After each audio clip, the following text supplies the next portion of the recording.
Con el paso del tiempo, algunos objetos nos permiten reconstruir capítulos enteros de la historia. A su estudio e investigación se ha dedicado una rama de la ciencia cuyo objetivo es clarificar nuestro pasado. Sin embargo, algunos objetos parecen haber nacido más allá del concepto del tiempo, inmunes a los efectos de su transcurrir, indiferentes a los caprichos de la moda. Infrecuentes por aunar funcionalidad y belleza, son producto de la intuición y de la creatividad de mentes geniales. A esta categoría pertenece la protagonista de nuestro documental, nacida entre los escombros de una guerra y convertida en un mito intemporal.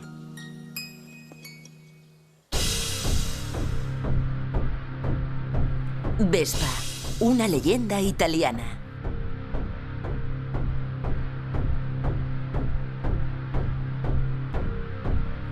Es uno de los objetos que más familiares nos resultan, con sus líneas mórbidas y simples y su perfecta funcionalidad. Y sin embargo es fruto de una revolución tecnológica que literalmente cambió algunos de los fundamentos del transporte a dos ruedas a mediados del pasado siglo. Fue creada por una de las empresas aeronáuticas más importantes de Italia y sobre todo es fruto del encuentro de dos grandes personalidades, un avispado hombre de negocios y un proyectista genial. Concebida simplemente como una moto más de la Italia de posguerra, su devenir fue mucho más glorioso. La Vespa es el scooter más vendido en el mundo. Su historia es la de una leyenda italiana de renombre mundial y corre paralela a la de su país natal en los últimos 50 años.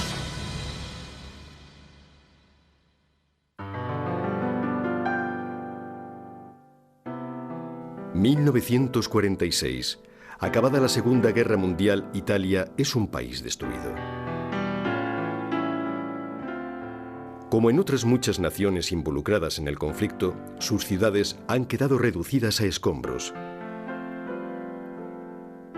La contienda, con su fuerte demanda de recursos materiales y humanos, lo ha acaparado todo, dejando tras de sí una población estancada.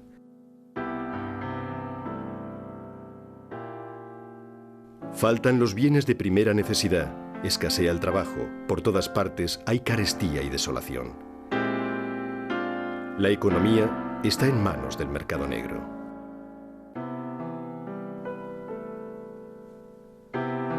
A muchos la guerra también les ha dejado sin casa, pero al menos ahora que la pesadilla de los ataques aéreos pertenece al pasado, la gente puede comenzar a pensar de nuevo en el futuro.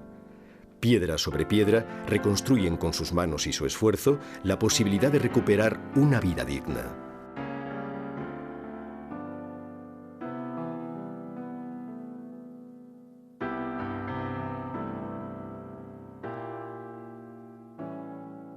En las capitales de toda Europa se trabaja intensamente en el restablecimiento de las vías de comunicación, se inauguran nuevos aeropuertos y se relanza la aviación civil.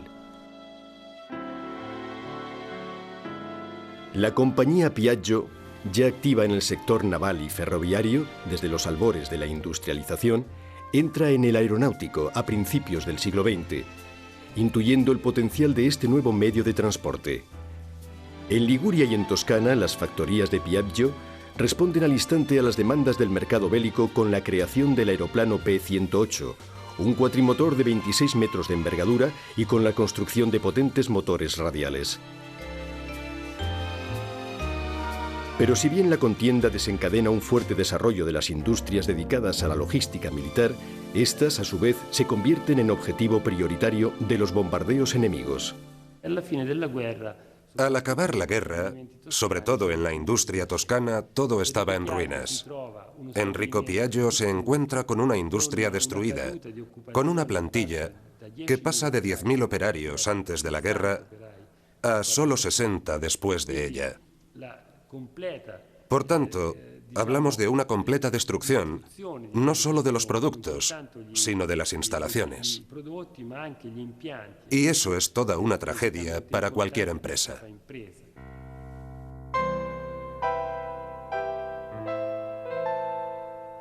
Al terminar la contienda, la mitad de las carreteras y puentes de Italia quedaron inservibles.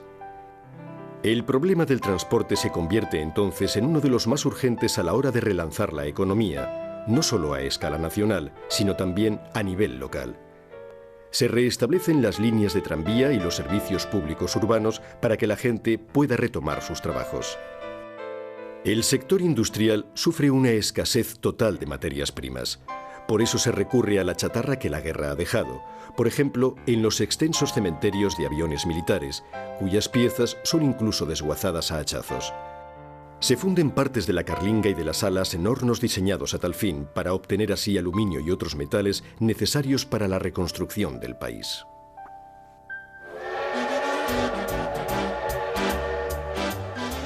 Los países devastados por la guerra reciben ayudas procedentes de organismos internacionales y de Estados Unidos, quienes organizan para ello un convoy denominado el Tren de la Amistad, para proveer a la población europea con productos de primera necesidad.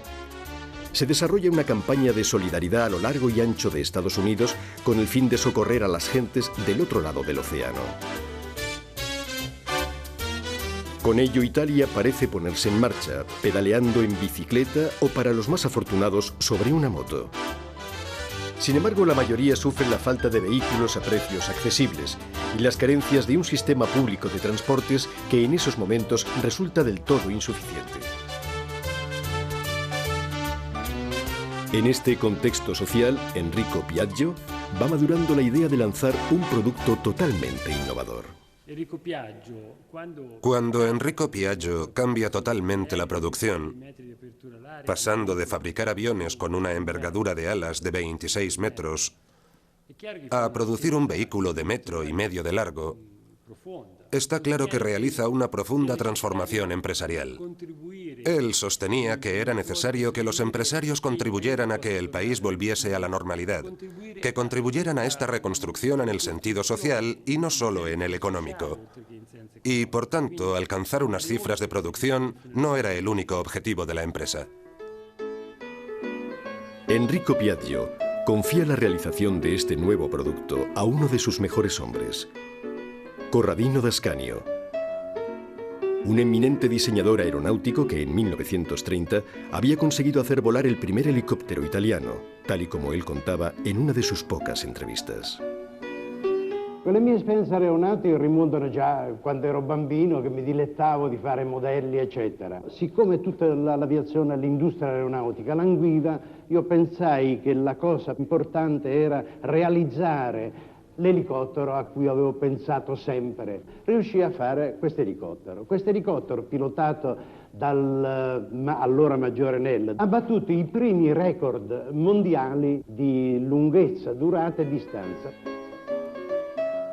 El helicóptero de d'Ascanio voló durante casi 9 minutos, alcanzando una altura de 18 metros y cubriendo una distancia de algo menos de 2 kilómetros. Volar es la gran pasión de d'Ascanio. En 1931 inventa el helicóptero coaxial, una innovación revolucionaria en la tecnología aeronáutica, pero su genio inventivo no conoce límites. Appena passato il cataclisma della guerra, il dottor Piaggio mi ha incaricato di studiare un veicolo semplice, economico, di facile costruzione, alla portata di tutti, e naturalmente io all'idea di progettare un oggetto nuovo mi sono entusiasmato moltissimo. Era un inventore di tutto. Inventó de todo. De todo. Y si había que construir algo o mejorarlo, él lo inventaba. Cuando me rompí el brazo y no podía escribir, él me hizo un cabestrillo de madera con ruedas para que pudiera mover el hombro y con un muelle que sostenía un lápiz para que pudiera escribir. Yo quería librarme de ir a la escuela unos días, pero por desgracia podía hacerlo todo sin ningún problema. Pero como nos cuentan sus nietas, la invención de la Vespa no es sino uno más de entre los muchos y ocurrentes inventos de su abuelo. A él no le gustaba la moto como medio de transporte. A él le gustaban los coches, además de volar. Nunca presumió de las Vespas. Nunca nos llevó a dar una vuelta en ella.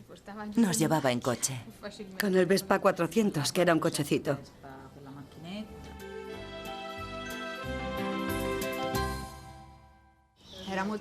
Era un hombre muy animado. Siempre de broma. Siempre alegre. Y muy dado a hacer trucos de magia. Tocaba el violín, Bordaba, hacía punto, cualquier cosa con tal de mover las manos. La funcionalidad era una de las cosas principales para él. Si había que resolver un problema, buscar una solución, la solución tenía que ser ante todo funcional y luego estética. Y de hecho, como él mismo contaba, el proyecto de la Vespa nació de la idea de hacer que una persona estuviera sentada más cómodamente en una moto. Ho messo un parafango dal sedile che copre la ruota, ho disposto uno sterzo in corrispondenza della ruota anteriore, automaticamente la forma nasce. Altra particolarità nuova è stata quella di rendere queste ruote smontabili non come nelle normali motociclette che sono montate a forcella con un perno trasversale, così che in caso di foratura della gomma è necessario sfilare il perno e togliere la ruota e quindi smontare. Mentre qui si è realizzato un sistema analogo a quello che è usato ampiamente sui carrelli degli aeroplani, in cui la ruota è messa a sbalzo così che può essere agevolmente smontata analogamente a quello che si fa sull'automobile. La Vespa de Dascanio estuvo precedida en realidad por un curioso prototipo diseñado por el ingeniero Spolti, también empleado de la empresa Piaggio durante los últimos meses de la guerra. Los operarios que construyeron aquel aparato lo bautizaron jocosamente como Pato Donald. Enrico Piaggio queda impresionado ante la idea de aquella pequeña moto carenada, pero no le gusta el acabado y le pide al ingeniero Dascanio el desarrollo del proyecto. En poco tiempo, Corradino Dascanio diseña un vehículo de formas sencillas y redondeadas con unas características técnicas algo revolucionarias, no solo con respecto al modelo Pato Donald, sino también con respecto a todas las motos que se habían fabricado hasta entonces.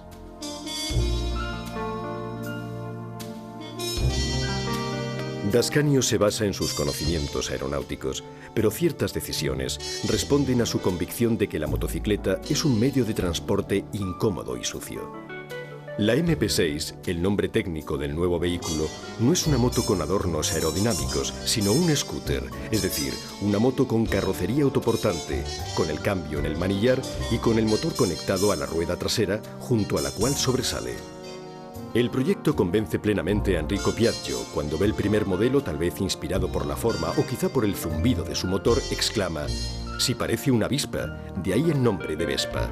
El vehículo sale a la venta en abril de 1946. Empezó poniendo a la venta 50 unidades. 48 se vendieron inmediatamente y 2 quedaron sin vender. Pese a ello, decidió ordenar la producción de 2.500 unidades. Esto es una muestra de su audacia empresarial, que probablemente heredó de su padre.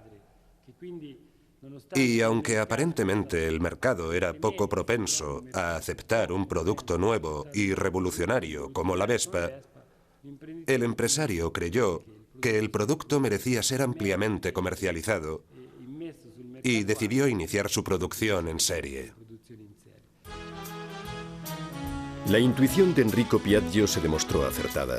En unos pocos meses, el pequeño scooter creado por la industria aeronáutica despegaba.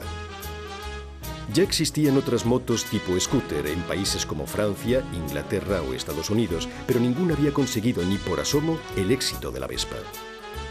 Las instalaciones de Pontedera, en la provincia de Pisa, trabajan a pleno rendimiento y en 1953 se fabrica la Vespa número 500.000. A los 3 años, en 1956, una década después de su invención, se celebra la salida de la Vespa número 1.000.000.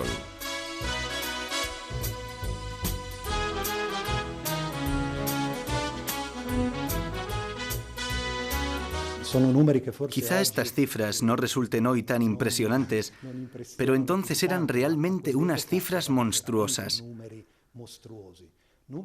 Y eran cifras logradas en Europa por un empresario que tenía una visión mundial del asunto. A principios de la década de los 50, Piaggio inicia la creación de franquicias para distribuir su producto de forma más extensa, llegando a otros países. Recuerdo que en el 61, cuando empecé a trabajar para Piaggio, la empresa ya tenía 6 divisiones en el extranjero y Europa había sido invadida por este producto inmediatamente. Había plantas de producción en España, Francia, Bélgica, Inglaterra, Alemania y luego fuera de Europa, en Brasil. Y al año siguiente en la India, con un éxito sin fronteras, se podría decir. Tal y como Piaggio deseaba, la Vespa se convirtió en un vehículo al alcance de todos. Se usa para ir al trabajo y gracias a su carrocería que protege las piernas y esconde el motor, quien la conduce no se mancha ni siquiera transitando por caminos de tierra. La pueden llevar incluso las mujeres en una época en la que están adquiriendo un papel cada vez más activo en la sociedad. Pero también representa una nueva forma de evasión, en un mundo que finalmente ha dejado atrás la guerra. Con la Vespa es posible viajar los domingos a lugares de asueto y así desconectar de toda una semana de trabajo.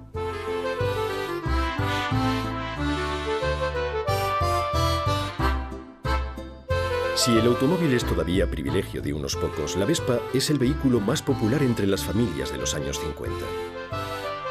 Era la primavera del 48 y mi padre llegó a casa con una noticia que me hizo feliz. Había comprado una Vespa. Lidia, mi madre, estaba aterrorizada y yo, naturalmente, no. Mi padre, encantado con mi reacción, me llevaba a pasear. Y a mí me encantaba, porque iba de pie delante de él, agarrado al manillar. Y me sentía como si condujese, con el viento en el pelo, que llevaba largo gracias a mi madre. Era una sensación estupenda que recordaré siempre.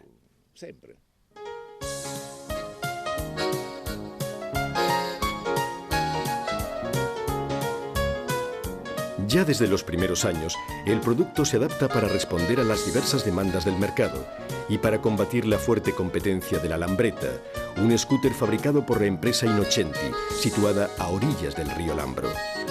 Y lo más importante es que se ofrece la posibilidad de financiar su compra a plazos. Ello es una absoluta novedad, que convierte a este medio de transporte en algo asequible para aquellos cuyos ingresos dependen de pequeños negocios. Recuerdo ver pasar a los hombres en Vespas con un remolque detrás. Vendían cosas que ya no existen, que pertenecían a una Italia remota, rural, casi pasoliniana. Por ejemplo, en esta región las ranas eran un manjar. Recuerdo a un hombre que las vendía. Pasaba vendiendo ranas y las llevaba en un remolque sujeto a su Vespa. La motocicleta de Piaggio se convierte rápidamente en un símbolo de libertad y entra en la vida de las personas sin distinción de clase o edad. Es también la protagonista de los cómics de Giacobetti, el famoso y entonces jovencísimo dibujante italiano. Pero su fama como producto del diseño italiano, reconocida y consolidada en la actualidad, proviene sobre todo del cine.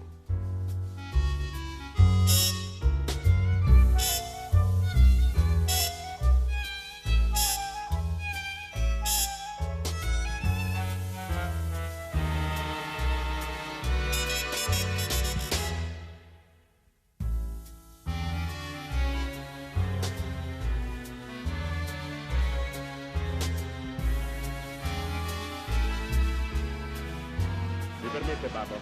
Venga, Babbo, facciamo presto.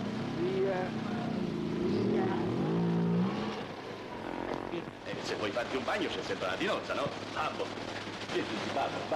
Babbo, oddio, se pensa il Babbo. Una contribución importantísima la hizo el cine, o mejor digamos las películas, que difundieron la imagen de la Vespa. En parte se debió a la política publicitaria de Piaggio, que contrató para esa labor a una agencia afincada en Roma, y por otra parte fue por los propios directores, especialmente los americanos, que la veían como el vehículo típicamente italiano. Vacaciones en Roma es un ejemplo típico, donde Luciano M. realizó toda la parte italiana utilizando la Vespa, y es realmente como si toda la película fuese un enorme anuncio de la Vespa.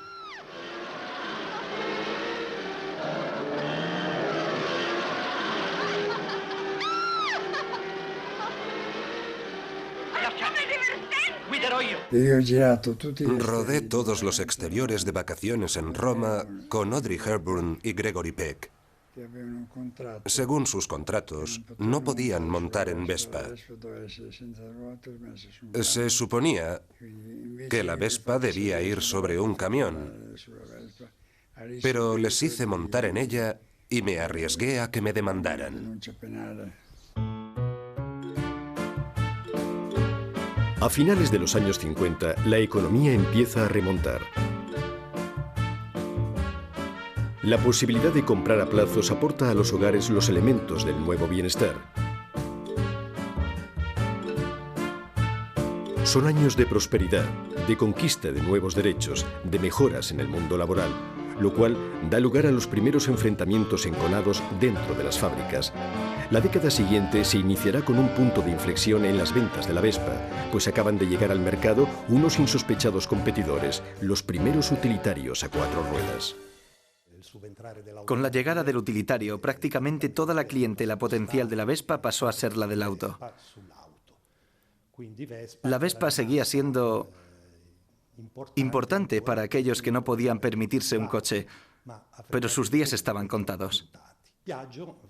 Piaggio tomó la valerosa decisión de dirigirse a los jóvenes. Entonces, para rejuvenecer el producto, había que cambiar la estrategia de comunicación, claro. Pero también había que hacer algún cambio en el producto. El más importante, aunque ahora resulte raro, fue el que se hizo con el color. Hasta entonces las Vespas habían sido grises, gris verdoso, gris claro, gris más oscuro. Se había experimentado con todos los tonos posibles de gris. Piaggio tuvo el valor de empezar a hacerlas rojas, blancas, y obtuvo una respuesta inmediata por parte del público. El producto, de un modo efectivo, había cambiado de aspecto.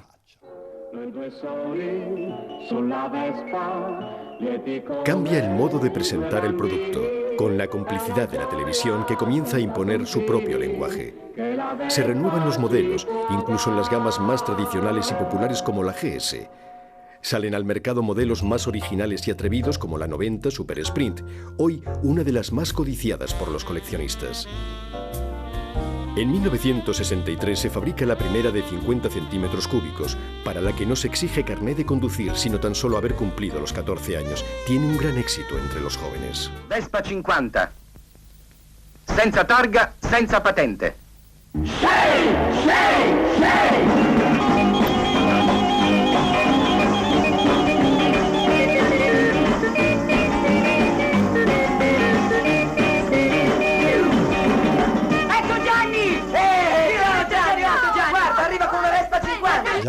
Gianni Morandi fue la expresión televisiva total, con el grupo de chicos que lo seguían siempre en Vespa. Este programa tuvo un éxito notable y ayudó a la marca a librarse de lo que parecía el comienzo de su caída.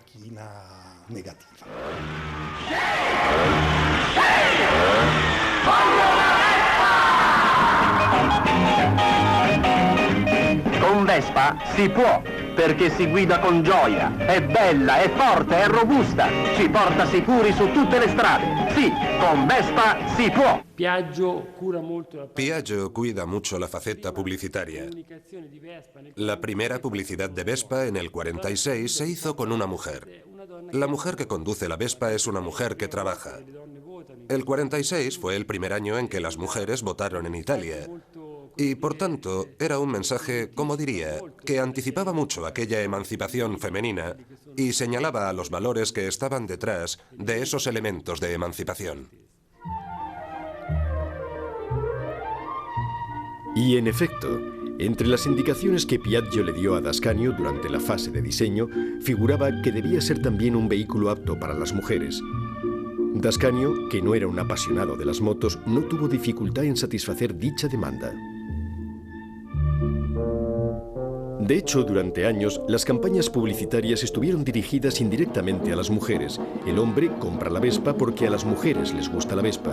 Pero la imagen de una mujer sobre una Vespa sigue siendo sobre todo un reclamo publicitario.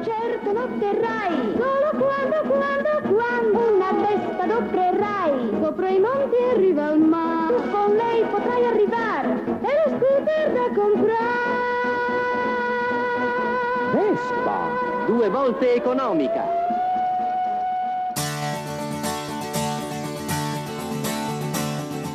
Entonces llega 1968 y todo cambia. Se persiguen nuevos valores, hay un rechazo acentuado del pasado. Es una revolución social instigada por la propia juventud. A la Vespa, que entonces ya llevaba en escena 20 años, podría avecinársele una crisis fatal. Fue un momento en el que al hacer la publicidad no era fácil identificar los filones a explotar para dar credibilidad al mensaje ante cualquier tipo de público.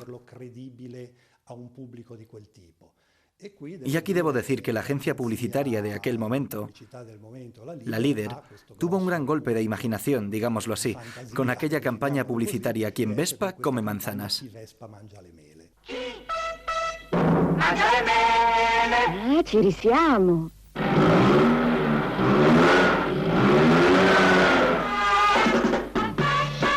Vespa.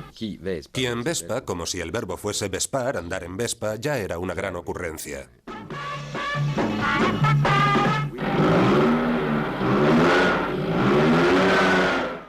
Y como se trataba de la imagen de una manzana mordida, en referencia al pecado original, a la tentación de Eva, sin obviedad, con esa pequeña alusión sexual se refería al sentimiento de independencia y al anticonformismo.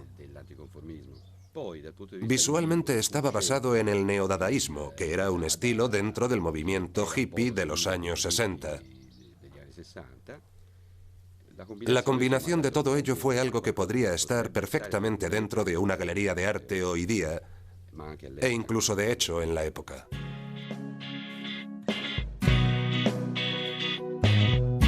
Y es que la Vespa, además de no quedarse trasnochada, mantiene una línea inconfundible, diseñada en la ya temporalmente alejada posguerra, y se convierte en un objeto de culto que se presta a las más diversas interpretaciones estéticas. Es la exaltación de un diseño tan moderno que ya había estimulado la creatividad de dibujantes y publicistas de finales de los 40 y que hoy sigue inspirando la expresión artística.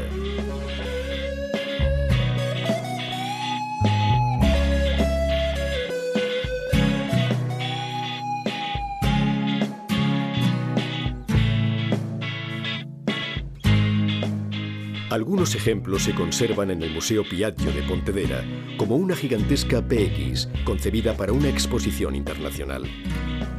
O una serie de ET4 realizada en el 2001 a caballo entre el arte y el diseño, que se presentó en un concurso para celebrar el scooter más famoso del mundo.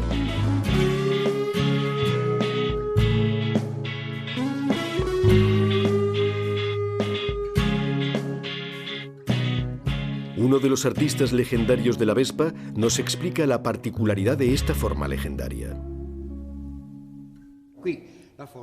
Aquí la forma nace del uso del motor y de haber pensado meter al hombre sentado sobre el motor, que el motor fuese una continuación del hombre, como un centauro. Si nos fijamos en un aparcamiento de motos, con Suzukis, Hondas, modelos orientales y las Vespas, veremos que reflejan sus respectivas culturas formales. Los faros son rasgados, como los ojos orientales, y sin embargo en la Vespa son redondos. Aquellas pertenecen a la cultura samurái, y estas pertenecen a la cultura griega, a la cultura clásica. Modificando la forma de la clásica PX y jugando con la transparencia del alabastro, Trafelli realiza en el 2003 su Vespa mitológica. El asiento es de alabastro y está esculpido como si fuera de verdad, o sea, situado sobre la parte trasera. Los intermitentes y el faro también están hechos en alabastro. Lo mismo ocurre con el casco, es del mismo material. He echado mano de la imaginación y he recurrido a un material antiguo, digamos legendario, para representar un mito, el del centauro. A su vez he exagerado las líneas clásicas tan concomitantes a la forma de la Vespa. Lo scudetto del più popolare scooter del mondo è diventato l'emblema di vastissime corporazioni di uomini e di donne associati dall'affetto per il loro veicolo. Disegnano a schiere quell'emblema sulle piazze d'Italia e dell'estero quando fanno i loro raduni. Al via partono in coro. Viaggiano con mezzi propri, in altri tempi lusso da nababbi, raggiunto ora con 2 ruote.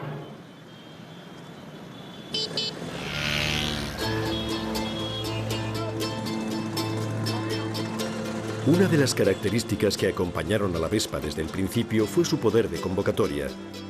Para todos, esta moto era un símbolo de libertad y de evasión, en una época en la que era el único medio de transporte que permitía cubrir distancias largas en un país que se estaba recuperando de los desastres de la guerra.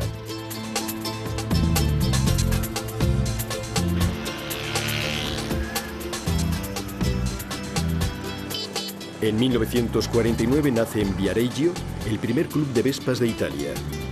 Congrega grupos que se han ido formando espontáneamente a nivel local para organizar juntos excursiones, concentraciones y competiciones de toda clase, pero siempre a bordo de una Vespa.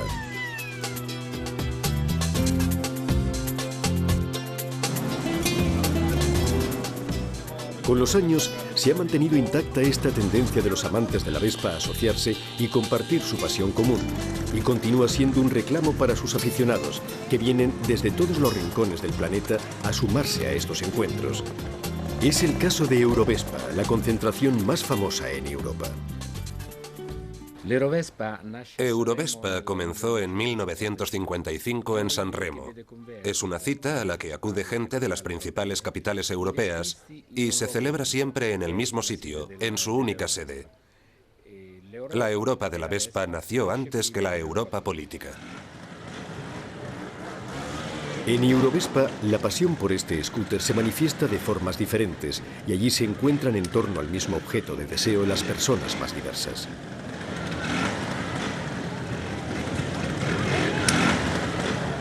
Para algunos la Vespa es algo sujeto a la modificación y al cambio, adaptándola a la propia manera de ser de uno. Así nos explican su pasión algunos de los muchos amantes anónimos de la Vespa. Esta es una Vespa PX 150 de 1981. Lo primero que hice fue modificarla para darle un toque más personalizado. Como las que se ven por ahí son todas muy parecidas, yo quise una hecha a mi gusto. Además, a la hora de realizar las acrobacias hace falta una Vespa distinta. Mi primera Vespa la tuve a los 14 años. Quedábamos los viernes en Florencia, en una callejuela, para ver quién lo hacía mejor, quién aguantaba más con una sola rueda.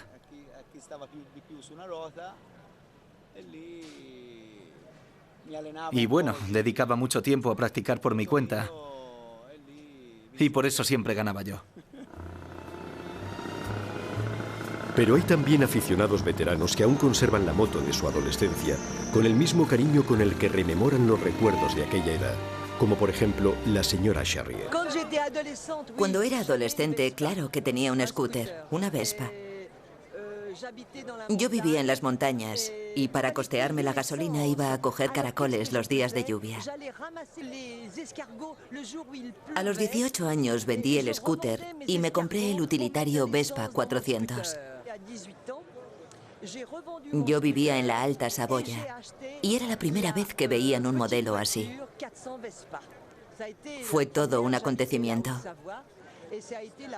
Todos querían subir a mi minúsculo automóvil. Y además, gracias a eso, conocí a mi marido. 50 años después, el matrimonio Charrier sigue compartiendo esta pasión. Juntos, recorren Europa para encontrarse con otros amantes de las Vespas y disfrutar de este ambiente festivo.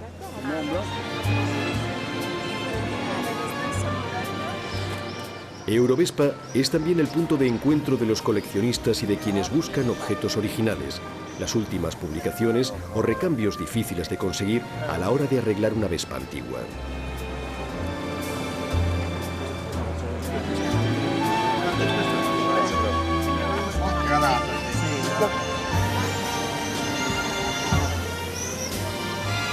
Precisamente algunas personas se dedican a recuperar partes en desuso y descatalogadas por la Piaggio y han comenzado a vender piezas de recambio originales para satisfacer las exigencias y caprichos de coleccionistas de cualquier parte del mundo. Los italianos prefieren las Vespas originales, sin adulterar,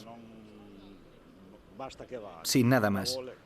Las quieren tal y como son en realidad, mientras que en el extranjero optan por modificarlas, por cambiar su aspecto.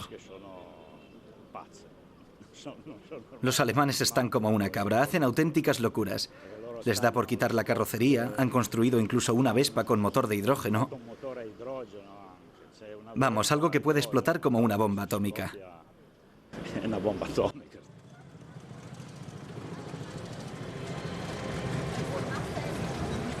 Los coleccionistas de Vespas son gente variopinta y algo fanática.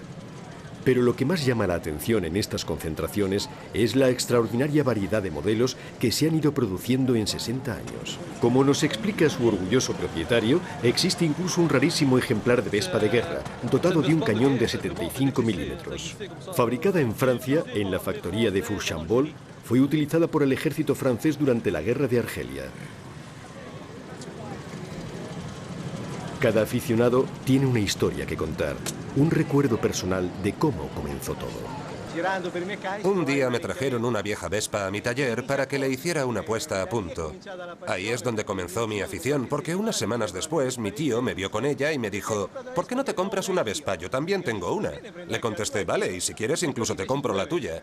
Así que me hice con 2 Vespas y a partir de ahí me compré una tercera, una cuarta y ahora ya veis, tengo una pasión exagerada por las motos antiguas.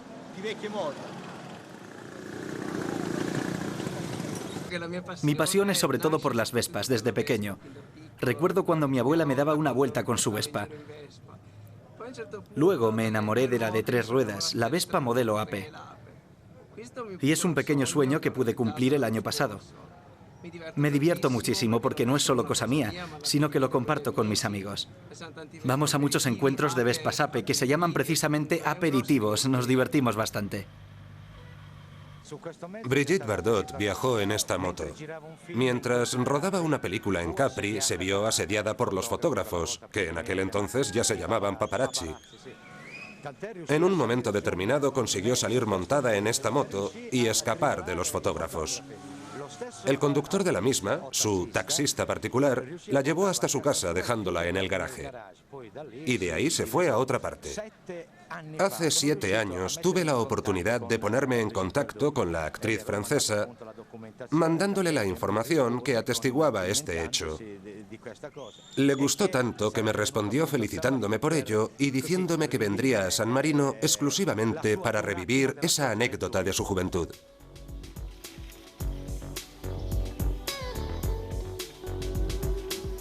En 1980, cuando la moda del coleccionismo está apenas en sus inicios, se crea un registro para la conservación del patrimonio de información técnica, histórica y de tradiciones ligadas a la Vespa. Es uno de los primeros registros exclusivos para la marca de las 2 ruedas. En él se pueden inscribir los modelos fabricados por Piaggio entre 1946 y 1976, siempre bajo la aprobación de una comisión de homologación que certifique el nivel de calidad de su restauración. Un paso importante para conservar de manera más íntegra modelos que forman parte de la historia italiana. Cuando salió la Vespa Primavera, yo tenía 16 años. Era una moto completamente distinta. Se convirtió enseguida en una moda, en un símbolo de reconocimiento, de pertenencia, un estilo. No era tan pesada, tan culona como los modelos anteriores. Parecía más bien esbelta, una chica atractiva. Durante varios años organizamos en Turín carreras de Vespas Primavera. Tenían lugar en un viejo circuito de karts y aplicábamos las normas de las 24 horas de Le Mans, que para nosotros era francamente una prueba mítica. Los equipos los componían 2 personas. Se hacían paradas para la carga de gasolina y para el cambio de pilotos. No se permitían motores trucados. Era incluso peligroso, como alguno aún recordará.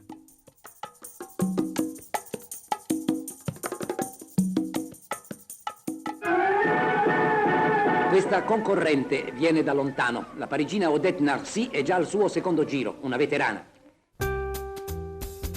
Es otra de las características excepcionales de este vehículo.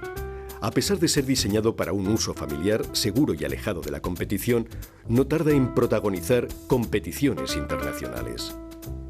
Sus primeros pilotos eran jóvenes entusiastas, deseosos únicamente de correr, como Giuseppe Cau, uno de los mayores protagonistas de aquella época de carreras.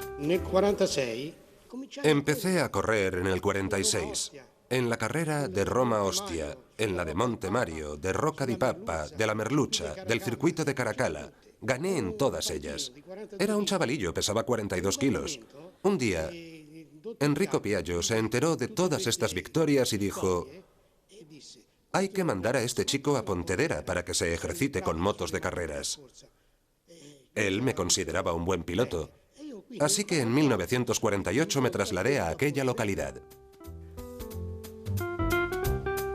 La experiencia en carreras se traducía luego en mejoras fundamentales en la fabricación de modelos.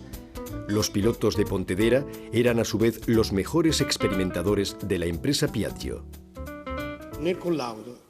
Durante las pruebas solíamos caer enfermos. Sinusitis, dolor de garganta, anginas, etc.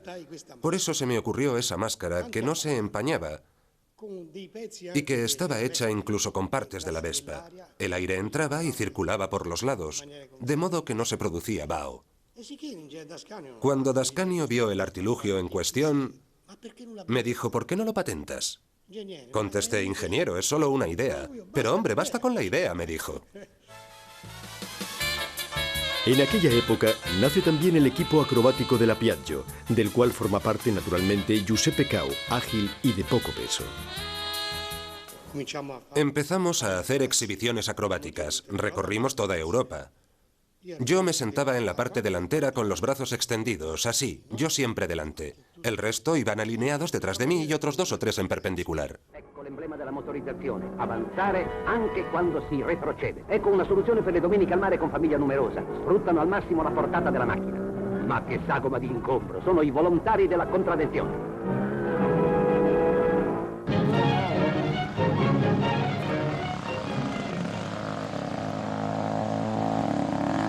Junto a Giuseppe Cau, hoy jubilado, vamos a vivir emociones intensas. Medio siglo después, en la pista de pruebas de la Piaggio, el expiloto va a volver a sentarse en una Vespa 125 Corsa, la misma con la que ganó en el circuito de Perugia y en el Gran Premio de Bolonia de 1950.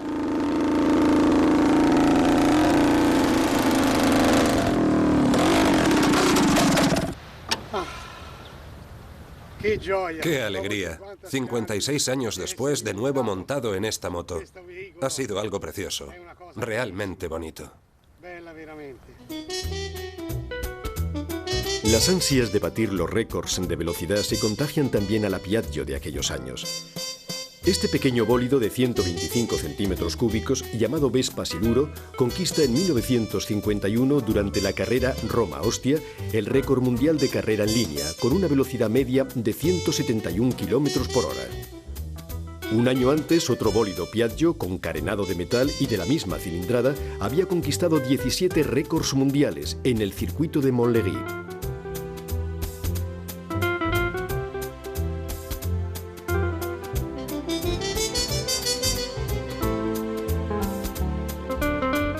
En suma, la Vespa, pese a su naturaleza doméstica, desencadena las ganas de correr y de competir. Pero no solo eso, se puede afirmar que también es un derroche de fantasía y un deseo de llevar a cabo empresas singulares, de hacerse notar. Ya desde los primeros años se prodigan diversos eventos multitudinarios, desfiles, gincanas, récords extravagantes. Un estudiante francés consigue atravesar el Canal de la Mancha desde Calais a Dover montado en una Vespa. En España se bate el récord de mayor carga, 19 personas y un perro.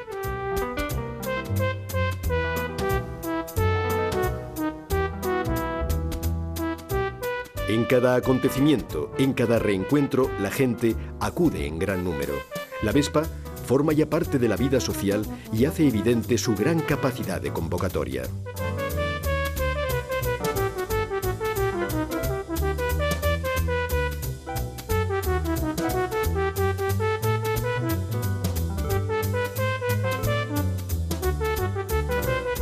Pero están también los que prefieren su faceta más individual. Para ellos, la Vespa es una fiel compañera con la que alcanzar en solitario metas lejanas, cubrir itinerarios extremos, marcando las etapas recorridas sobre el propio vehículo como se hace en los mapas.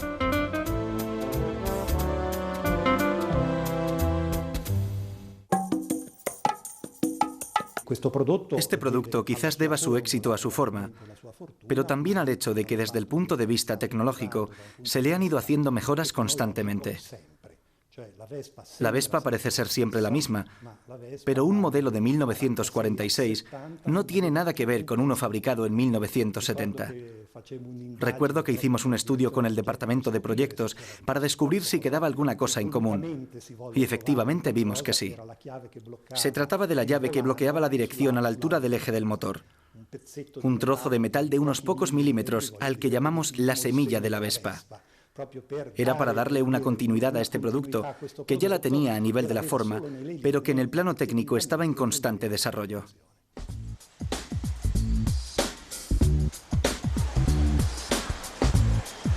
Es este uno de los secretos de la Vespa.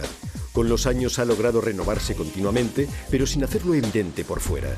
Estéticamente, ha conservado su línea sencilla y elegante, el estilo que la ha hecho única ya desde el principio. Técnicamente, no ha dejado de evolucionar, pero ha mantenido muchas de sus características originales. En 60 años se han producido casi 150 modelos diferentes y sigue siendo el único scooter en el mundo realizado en acero, con un monocasco sin chasis. La rueda delantera presenta todavía las mismas características y la tracción sobre la rueda trasera es directa. La posición del conductor sobre una Vespa sigue siendo más ergonómica que sobre cualquier otra moto tipo scooter. El modelo PX, para satisfacer a sus más fieles, sigue teniendo su cambio de 4 marchas en el manillar.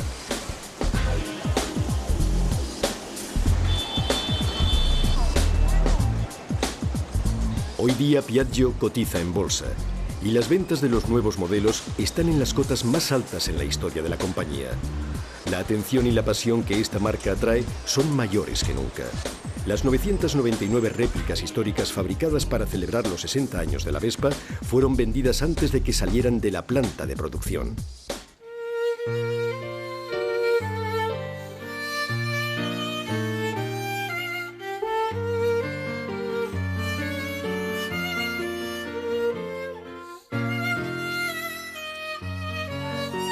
Para conservar este extraordinario patrimonio se creó el Museo Piaggio, junto a la factoría de Pontedera.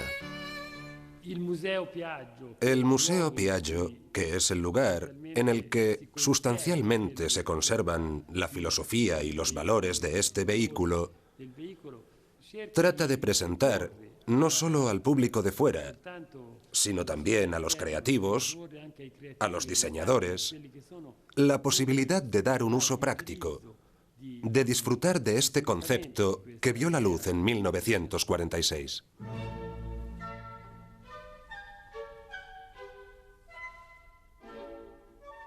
La clave del éxito de la Vespa radica en el ocurrente ingenio de quienes la diseñaron y en la capacidad emprendedora de los que la divulgaron por el mundo.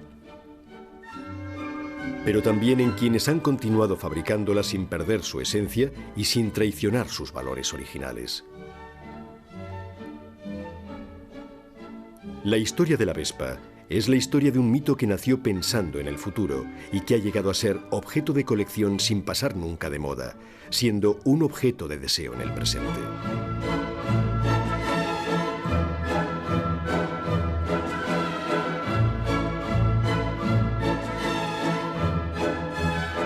Los protagonistas de esta larga historia se hallan en el Museo de Pontedera, dedicado a Giovanni Alberto Agnelli, descendiente por línea materna de la dinastía Piaggio. Él fue el primero en comprender la valía de este patrimonio y la importancia de su conservación. Un patrimonio italiano que ha gozado de la aceptación mundial. La Vespa ha hecho historia porque no ha colonizado otros países. El Ford T era ideal para países que no tenían el nivel económico de Estados Unidos, porque era más familiar, más accesible.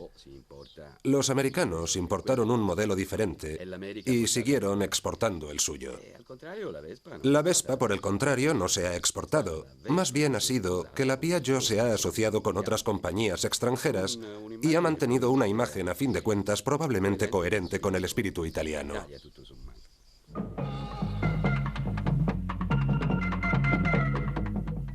Esta es una Vespa, segura, veloz, potente, divertida de manejar.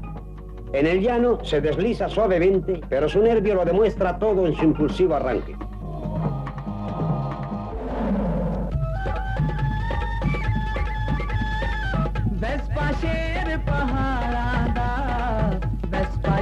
La Vespa, en definitiva, es un producto típicamente italiano que ha sabido responder a las exigencias del mercado, asumiendo en cada momento y lugar formas y funciones diferentes.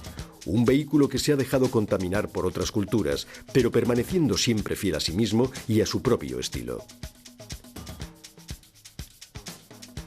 Nuestro breve paseo en Vespa a través del mundo concluye en India, con un testimonio acerca de la total versatilidad de este scooter italiano. Me encontraba en India, concretamente en el sur, en la región de Tamil Nadu. Llegamos a un paso a nivel con la barrera bajada.